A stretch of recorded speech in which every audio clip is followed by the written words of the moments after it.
for joining us here. It's the finals of the Worcester Open, our Season 1 Legacy event.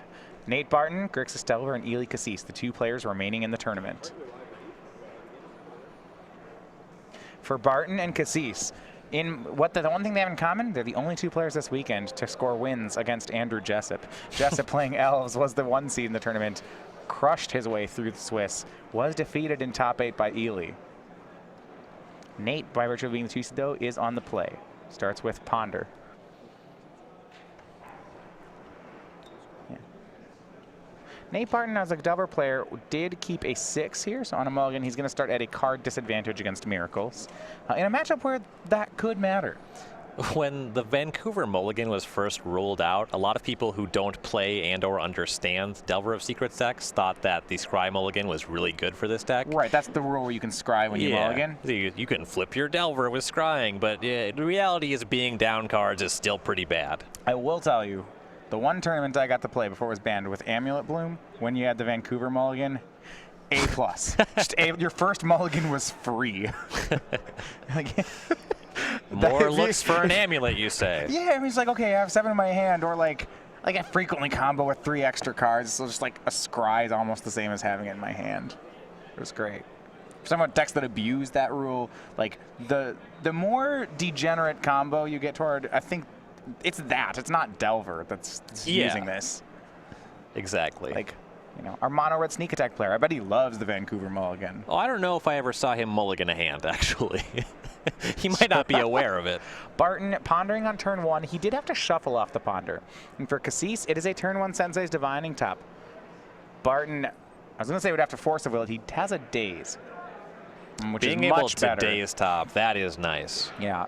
If he had to force a will, then he would go from -2 cards to -3. I mean, top is so important in this matchup that he would have forced it if he didn't have the daze. Top kind of represents just 3 additional cards in the Miracle player's hand. Right.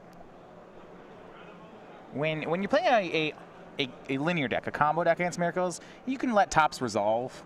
You can fight the fight on the combo turn. Ooh. Not off Grixis Delver. And the turn 2 counterbalance from Kassis hits a main deck Spell Pierce from Barton. The main deck Spell Pierce. He's going to refuel. Here is Brainstorm. For being on 6 here, Barton putting up quite the fight. Both Eli making haymakers on consecutive turns. He'll need to apply some pressure at some point.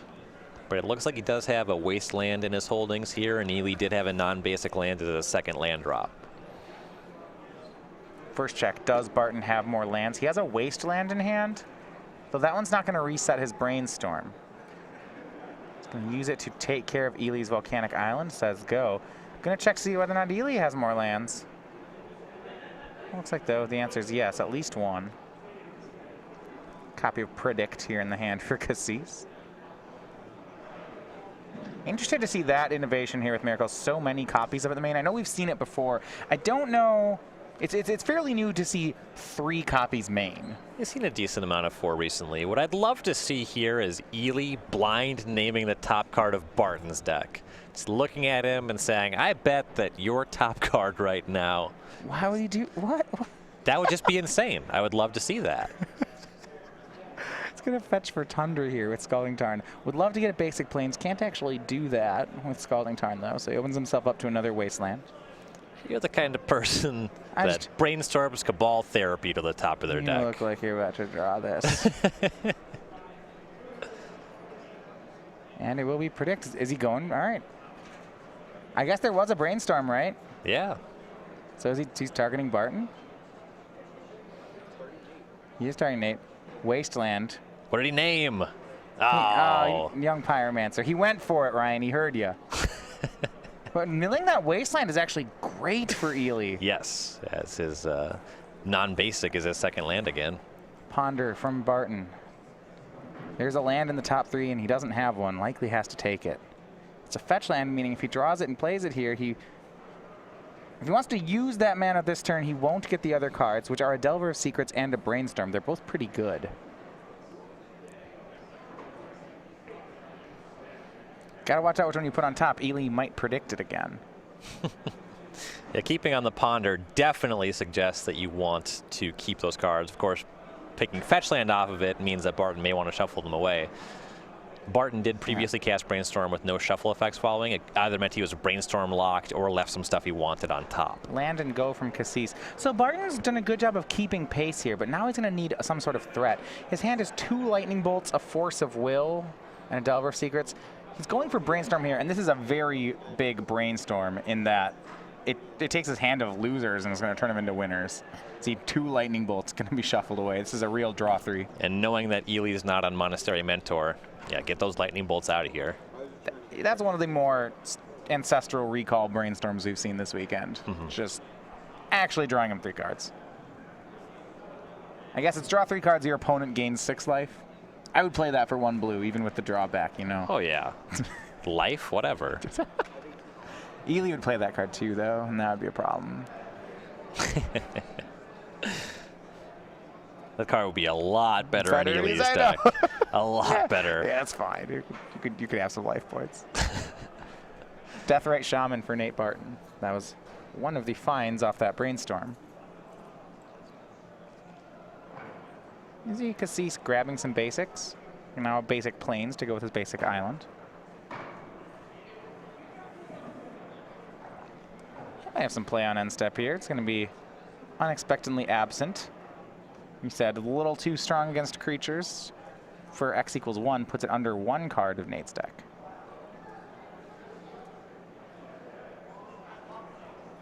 And Kassis draws. Land 4 was the pickup for the turn of play. It just passed. Terminus in hand to go with the main deck copy of Engineered Explosives. Back over to Barton. No more lands here. He does have... He's not going to draw next turn, I guess, either. He's going to draw a Deathrite Shaman next turn. He has Young Pyromancer, Delver of Secrets, Force of Will, a couple others in hand. He's going to go for Young Pyromancer. And he's so threat heavy that Delver of Secrets likely represents blue card. Just something to pitch to the Force of Will. Swords to Plowshares on Nate Barton. Barton, a lot of success recently in Legacy here. He's trying to win this one. Made top 4 of Grand Prix Louisville also in this current Legacy meta. The one that Reed Duke won. Deathrite Shaman from Barton. So Eli did have the Swords to Plowshares. He didn't actually have a 5th land. See, Barton double 1-drops. Now that main deck Engineer Explosives that Eli plays is going to come into play here. And there we have, it's a 2-for-1 straight up for the Miracles player. Barton, either Barton Force of Wills, or no matter what, 2 cards, it's going to be a 2-for-1. See, Deathrite Shaman, Force of Will, True Name, Nemesis are Barton's remaining cards. Eli says, is it resolved? Barton says, wait, it's still on the stack. You can lose the 2 cards in play or the 2 cards in his hand. This is a real rock and a hard place situation. Well, if he goes for the 2 from hand and Eli has a counter back and it changes a 2-for-1 into a 4-for-2, he's going to go for it down to 20. If Eli just has a counter spell here, it's... If Eli has counter in hand, that just remains true as turns pass, though. Right. I mean, there's no getting around it. Force of Will flip Delver of Secrets. So Barton does have pressure now. Now, Kassis does have a copy of Terminus in hand. He doesn't have a way to put it on top of his deck to miracle it, but with 1 more land drop, that's not going to matter. Right. Just cast it for 6. The secret mode on Terminus. 3 damage Kassis down to 14. I wonder what percentage of Terminus are cast for 6 mana. Low. Yeah, super low. Do you think more Terminuses are cast for 6 mana or counter 6 mana spells off counterbalance? Like an Inferno Titan? Yeah, like an Inferno Titan. Could have happened last round. There's just not a ton of 6 mana spells being cast. Time Spiral. No one plays that one anymore. Yeah, if you get paired against that deck, you're probably pretty happy. Winning. Conduit of Ruin. We saw that this weekend. That one a pretty bad matchup for Miracles. Horrible one.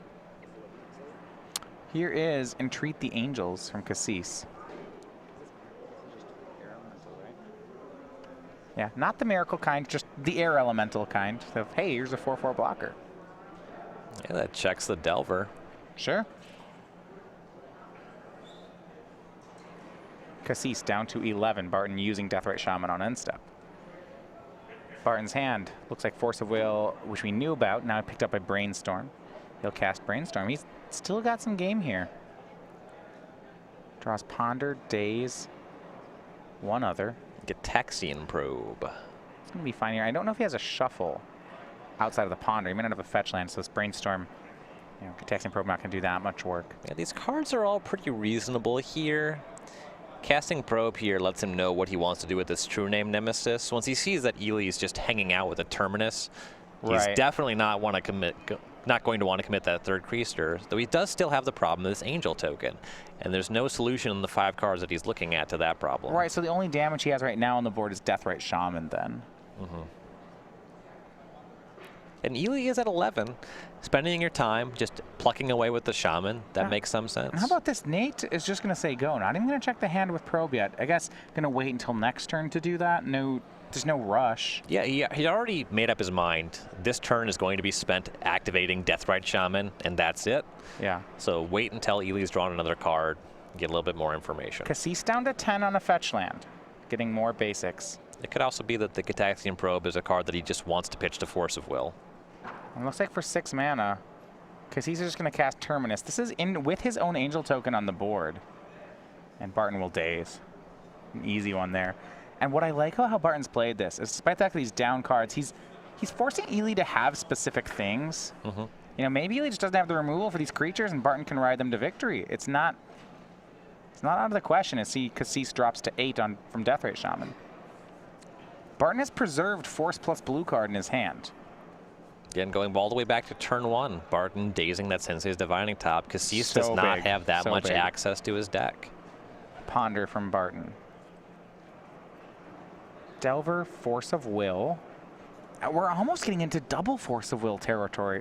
If Barton assembles 2 forces, 2 blue cards, he's the favorite to win this game. Yeah, it's just 4 more Shaman activations from here. Gitaxian Probe in hand. He'll take a look. He knows he has enough blue cards. Kassis, another Terminus and a Sensei's Divining Top.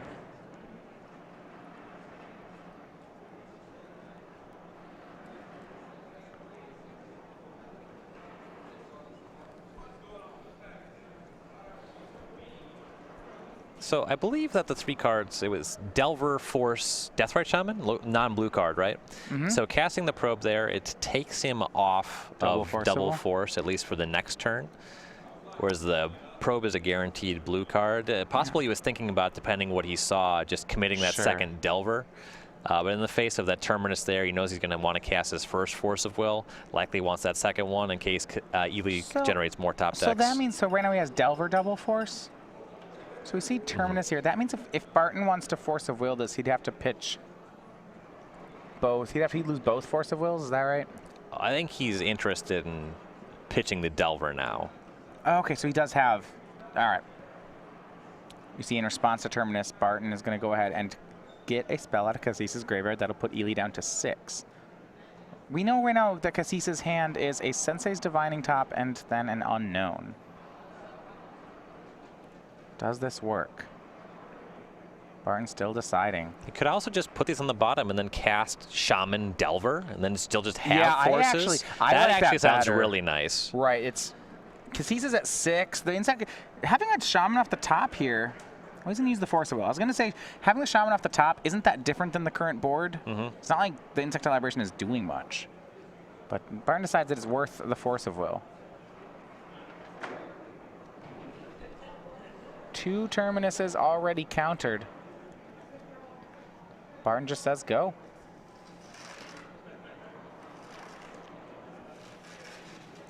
He draws top and 2 unknowns. I guess Barton might be holding the Force of Will for this top.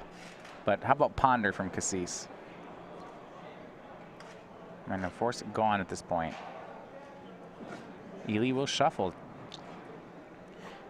Now, I'm wondering what Eli's fishing for here, what card he's trying to find. If he wanted maximum looks at cards, I guess Sensei's Divining Top could have helped him here in some regard. He needs to get Deathrite Shaman off the table. I think anything that accomplishes that goal is keepable. How about this Sensei's Divining Top? Spin top. Correction, he'll cast Brainstorm.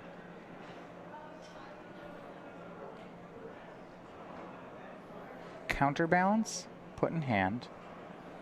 2 other cards on top of the deck. One of them was a Force of Will. This is not the phase of the game where he wants that one. And Swords to Plowshares for Deathrite Shaman is going to happen, but not before Eli goes down to 4. Off that Shaman activation, getting rid of a Ponder.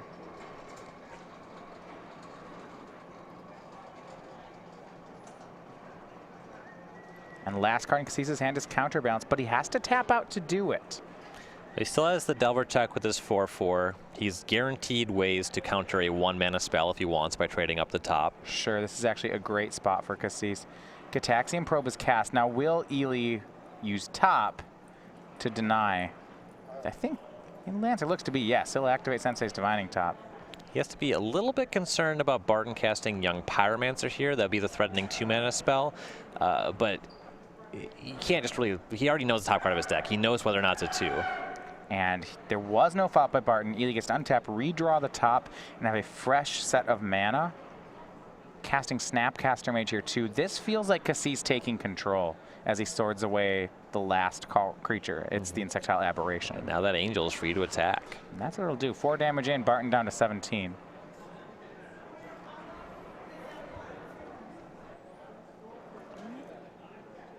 A correction on the life total. Barton at 15. And not even caring, yeah. Counterbalance top, 6 power, a bunch of mana. Barton's got no way out. So game 1 goes to Eli Kassis on Miracles. Despite a mulligan to 6 there on the play from Barton, and I think what looked like a really tough situation, that got very close in the mid game. Yeah, and there was some small decisions. I'm sure this is a match where Barton's going to want to review the tape. There's a ton of stuff going on. Yeah, there's a ton of things that could have been done differently. Unclear that the game was winnable, but these brainstorm mirror matches, there's so many small things happening every turn. The turn that I would certainly look at is the Force of Will on the Terminus. Because you almost can reload. If the Deathrite's coming up next, you're thinking maybe he just reloads next turn with another Deathrite. So it's basically the same thing. Exactly. Not sure. Yeah. A lot to though. And still, that Force of Will plus Countertop from Eli may have been too strong in that situation. Or the Swords plus Countertop. The way it would play out is he would cast Delver, Shaman, and have Force of Will still. Right. So I don't know. I'm going to go ahead and look at the sideboards here. So Nate Barton's side, he has a lot of different cards here. So I'm going to go through some of them. We have Surgical Extraction, Baleful Strix. As a value card, you could do worse than that. Pyroblast, True Name Nemesis, Cabal Therapy, Null Rod, Pithing Needle. So some answers to Divining Top. Don't know if he wants all of them. Sulfuric Vortex, actually, for the matchup, and Winter Orb, if he wants just kind of like Haymaker permanence. And then a Flusterstorm and Ancient Grudge. Likes, dislikes. The Grudge doesn't quite cut it here. It's really hard to hit Sensei's Divining Top with that card. But Flusterstorm, Winter Orb, Sulfuric Vortex, Pithing Needle. You probably want Null Rod as well. Eli is also playing Engineered Explosives. Yeah, it's a lot of on-board permanence here that looks like Barton can go for. The Pyroblast, the True Name Nemesis, those are quite good as well. And you're exactly right about Baleful Strix. It's probably good enough just because it replaces itself and can apply pressure. All right, over on Eli Kassis' side, he's got some Blood Moons and, well, Pyroblasts for sure. But he also has other options, Blood Moon. I suppose Rest in Peace, possibly. There certainly is a Deathrite Shaman, Gurmag Angler deck. Anything else you like? So the Monastery Mentor is pretty reasonable. Barton will at least be boarding out his Dismember and possibly some number of his Lightning Bolts as well. I imagine at least some number of the bolts will be coming out. The rest of the stuff's kind of medium. Vendilion Cliff's totally reasonable. The Click can at least trade with an Insectile Aberration. This card, and getting a look at their hand helps you navigate counter wars going into them, which is pretty nice. I do like Blood Moon a decent amount, and Barton is playing one of those decks that just does not have basic lands. So as we head toward the end here of our Legacy event here in Season 1 of the SCG Tour, we look forward toward the next stop on the tour. In 3 weeks, that's going to be we go back to play Standard. It is the week after the pre-release. It's going to be your first chance to test out new Standard, the Pro Tour format with Amonkhet. That's going to be the SCG Atlanta Open.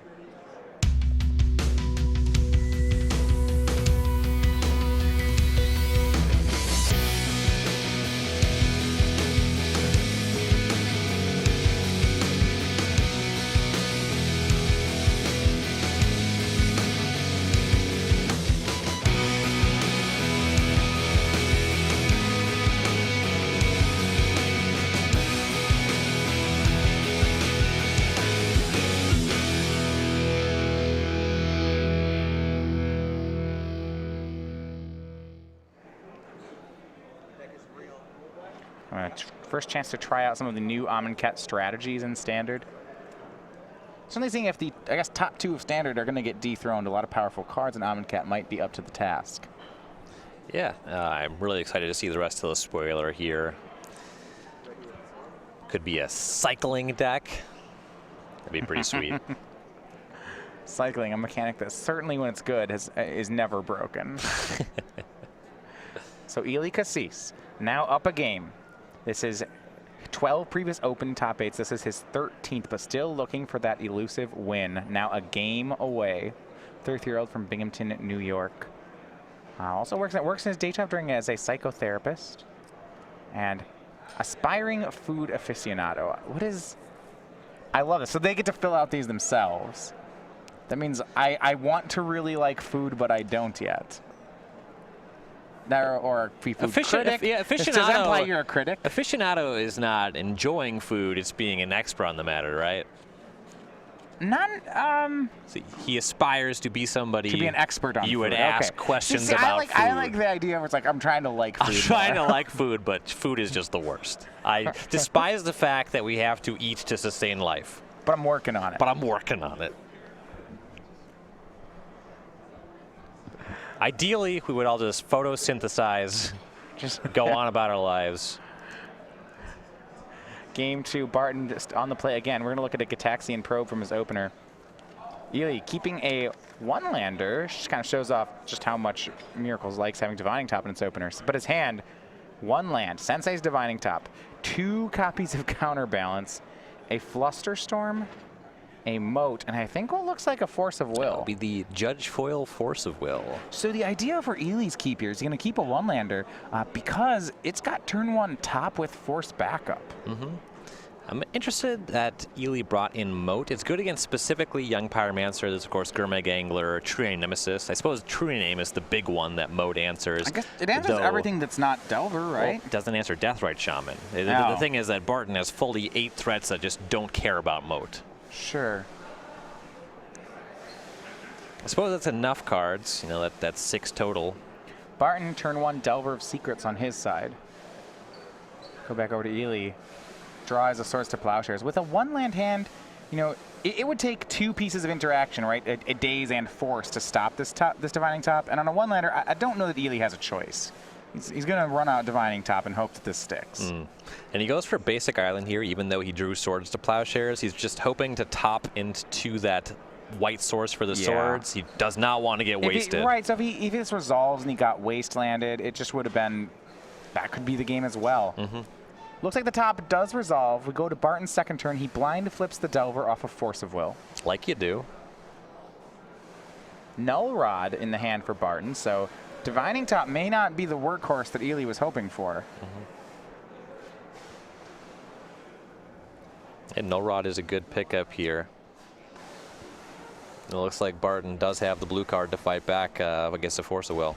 Well, I mean, Barton just drew Force of Will and showed Eli that he had it. So Force pitching Counterbalance from Eli. It's a 2-card for 2-card trade. Force pitching Delver back from Barton. Eli does not have another Force of Will. So this is going to resolve. So Eli will draw a card with top first. Remember, he's on a 1-lander, had no cantrips. This could be backbreaking for him. Redraws top and just says go. And now Nate in a very good position picks up even better a copy of Daze. Card does a lot of work against the opponent stuck on 1 land. Eli will need to find a white source if he wants to cast his Swords to Plowshares at all, though. Right, with a white source, with a Plains, he can go ahead and Swords the Delver. He actually would be Daze proof as well. The cards remaining we know in his hand, he's got Counterbalance, Flusterstorm, Moat. Those 3. Those cards that Nate knows about. Moat's not doing anything this game. I mean, yeah, because Insectile Aberration flies. It does. It's Moat proof.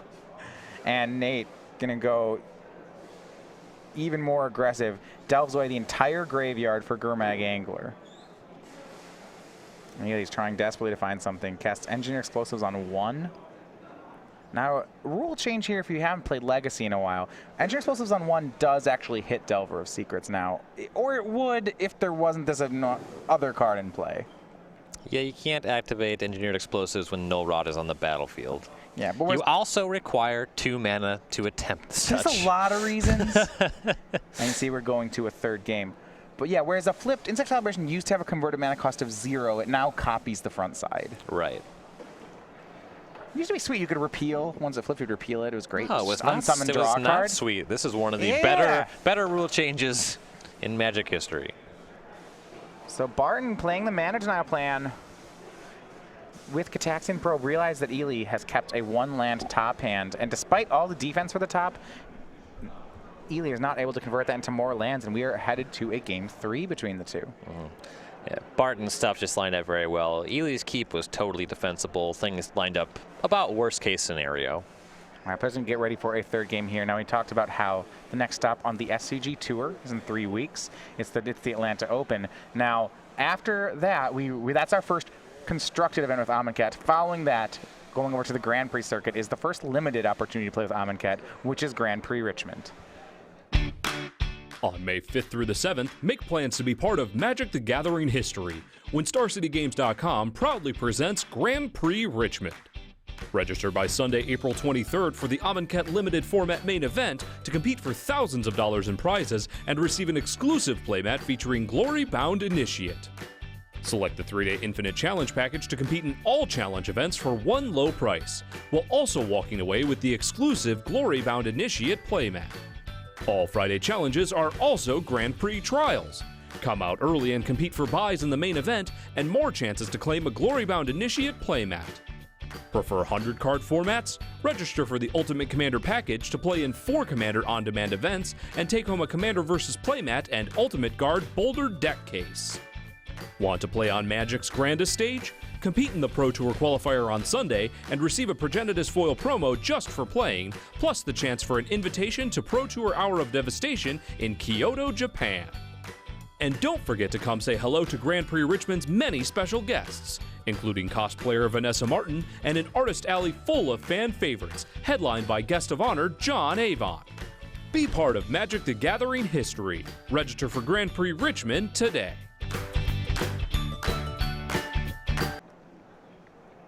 Now, players getting ready here for the 3rd deciding game. Eli Kassis will get a chance to be on the play here. Certainly against a deck that is playing cards like a days-based strategy. One of the things I remember, which we've seen a lot here, is when Eli's deck simply has a hand of a lot of basic lands and a Swords to Plowshares and a Divining Top. It's very hard for Nate actually to interact with that sort of thing. That makes it tough, though Barton does have that Pithing Needle and the Null Rod post-sideboard to mess up those tops.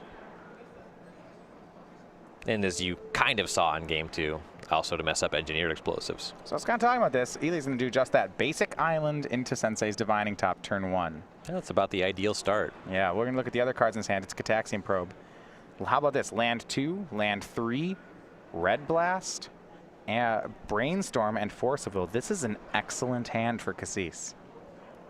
I guess once you start with Brainstorm, Fetch Land, whatever, it's already an excellent hand. I love that this hand just does nothing, and it's being graded as excellent. Yeah. It does exactly what Miracles wants to do. Nothing. Nate goes to 16 cycles off another Cataxian Probe. But it's not wrong, right? This is a great hand. If that's Barton's hand, it's terrible. But yeah, you're right. For the Miracles player, certainly with the top in play, it is excellent.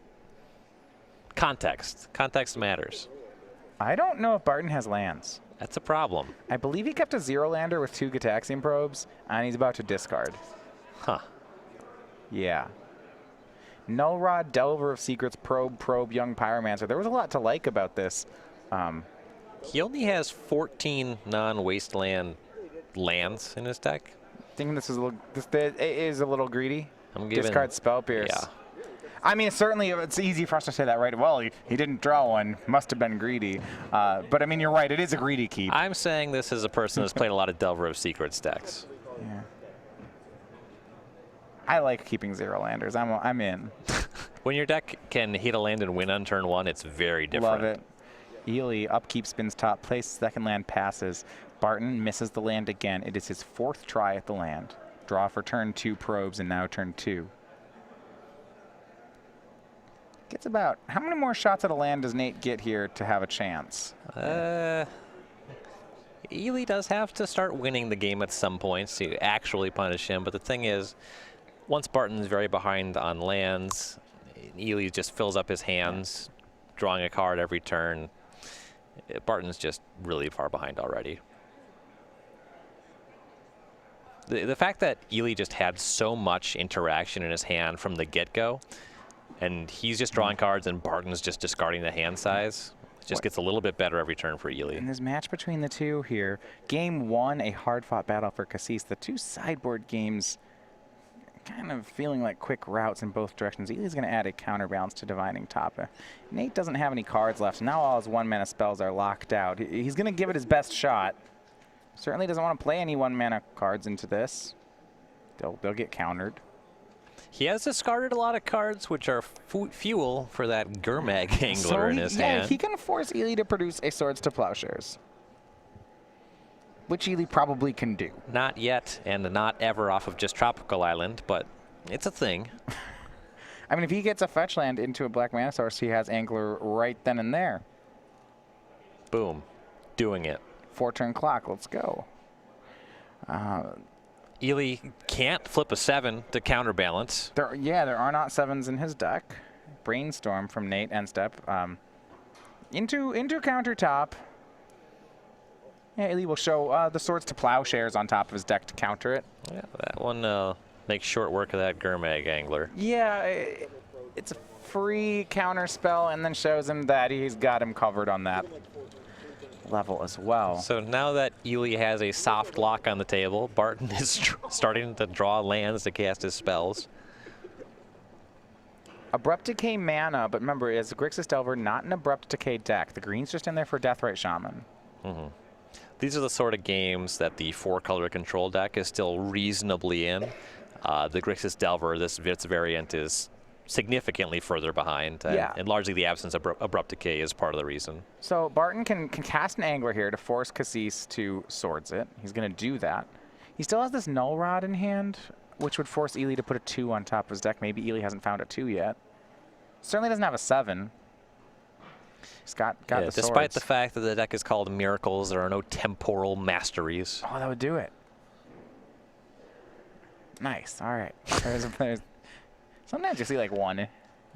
Do you? No, not in real lists. I see it be played.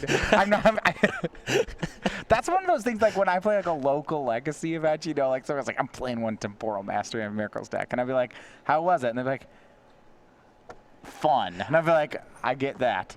I bet it was. I use my Sharpie to put a hash mark on the Temporal Mastery for every time I cast it. And a Gurmag Angler swords away. Nate gets to check Eli on just a couple cards here. You see, he's got a Null Rod in hand. He's not using that yet. Eli keeps spinning top. Yeah, well, Nate looked at Eli's hand earlier on. Eli's hanging out with some counter spells. Force of Will for sure. Well, now he's up to 5 lands, so Force of Wills aren't even 2-for-1s anymore. Eli has multiple copies of them. Nate has multiple copies of Daze. This is not the great spot for Daze. If Eli starts hard casting Force of Wills, you know, the Dazes, they start to look a little bit more live. Because he's going to draw a Snapcaster Mage. Great card. Says go. Going to trade draws here until Nate decides for it to end, or until Eli finds a Entreat the Angels. And Nate picks up a fetch land, so. All right.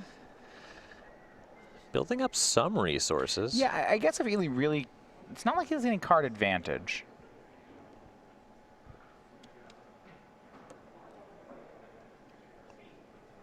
And by virtue of just doing nothing for so long, Barton has a full grip, now access to 3 mana.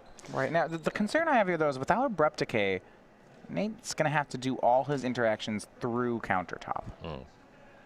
Resolving 1 and 2 mana spells is not going to be easy. Resolving anything, right? So Eli can spin top. He also just has 5 mana and 2 Force of Wills in hand. There's Just I guess double Daze. The countertop alone is really hard for 1 and 2 mana spells. True Name Nemesis from Barton. Eli checks if he can free roll it. If not, he has that Red Blast. Doesn't look like it. Yeah, here's the Pyroblast on the true name, and that just works.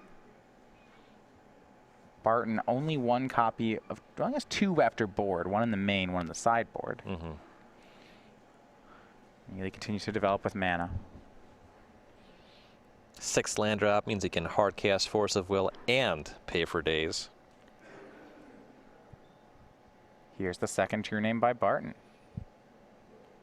Eli spins in response. Eli would be just fine using that Snapcaster Mage to flash back that Pyroblast. Goes ahead and cracks a fetch land.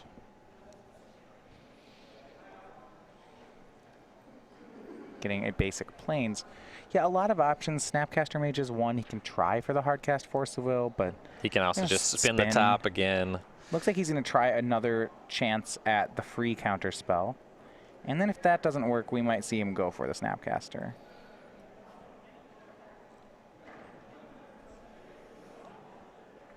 Maybe not even. He'll just do the Snapcaster right now.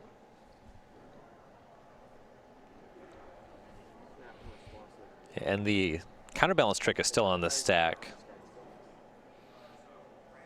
Yeah. And no need.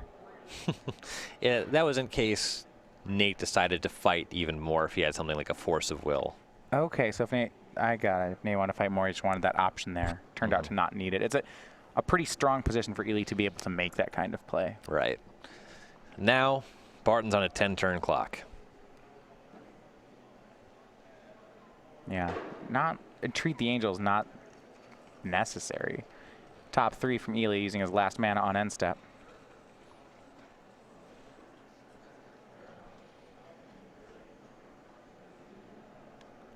And he's going to continue. You see those Force of Will still in hand. He's got Barton in check. And 2 at a time, he's going to start going for the win. Baleful Strix, the draw from Barton. That's out of his sideboard. Might be able to resolve a 2-mana spell. His whole hand appears to be 2s and 1s. Certainly not going to resolve a 1.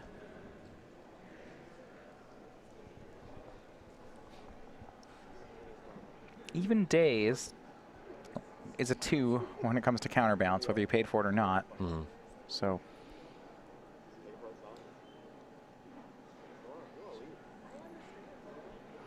let's start with Delver Seekers. Might as well force Eli to have some things.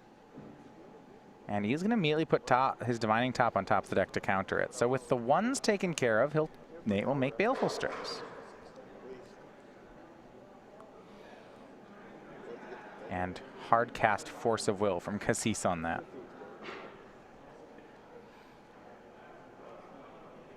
And it looks like he did the top trick because he wants to be insulated from dazes here. Yeah, if he's going to cast a Force of Will, then spending mana is not going to help him there. Even if he loses the counter war over the Strix, what's the penalty?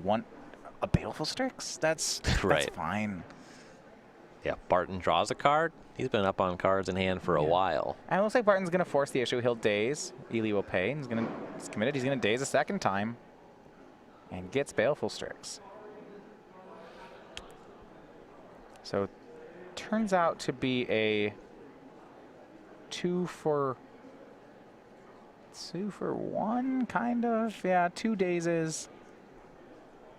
Traded for a Force of Will, but then Barton gets to resolve a Baleful Strix. So I guess it's a 1 for 1 at the end. In a real roundabout. He had to throw a Delver into the counterbalance to make that happen. So it's a +1 for Eli. And Eli will play the top again. And immediately spin it. Looks like Council's Judgment among his top 3 cards. That's going to make that second true name Nemesis, if it's in Barton's hand, not really a factor. Immediately, Eli using Divining Top. 1 mana play by Barton.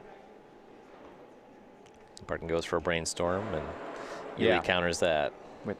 Then Force of Wills away the Strix. Snapcaster swings Barton down to 16. 17 because of Swords to Plowshares. Bought himself a turn. Might have an opening here for Null Rod. Well, even if it resolves, if Eli's floating Council's Judgment, that can solve that problem.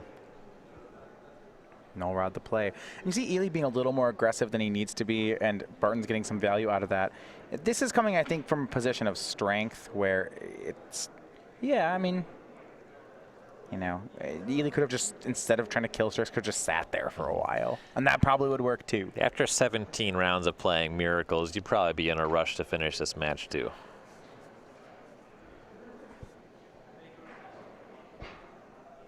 I know I would. Brainstorms in response to Null Rod, and it looks like Null Rod will resolve. But the Council has judged that Null Rod should not be in play. But it doesn't do anything. No, it does nothing. It does go to the graveyard when this Council's Judgment resolves. It's going to go to exile even. Mm. And then Divining Top, yeah. The Blind Eternities for the Null Rod.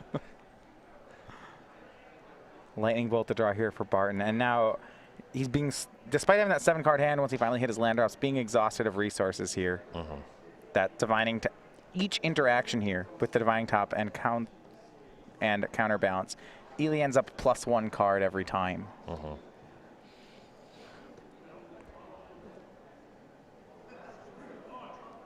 Again, the absence of Abrupt Decay from Barton's deck, and the mana curve, it's largely just 1s, 2s, and 3s. It is really difficult to recover from Counterbalance Sensei's Divining Top.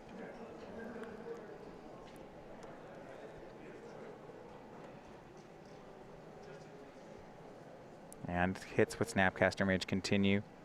Right now, Nate's just stuck with a hand of some 1s and 2s, nothing really, it should even be 1s, all 1-mana spells and lands, just a bunch of things that he could throw into the counterbalance if he wanted. Mm-hmm. And now his problem on turn 1, couldn't probe into any lands. Now he just has way too many coming off the top. Lightning Bolt, Deathrite Shaman, 3 lands for Barton. He's going to play this one out. Eli looks like on end step he's going to go for an Entreat of some sort. Yeah, Entreat the Angels. And not content to win this one with Snapcaster Mage, Eli Kassis is going to go ahead and make this down to a 2-turn clock. Entreat the Angels is going to make 2 4/4s. And Nate extends the hand for Eli Kassis. Finally does it. He gets his first win here on the SCG Tour, and he is your legacy champion here in Season 1 of the tour, winning the Worcester Open.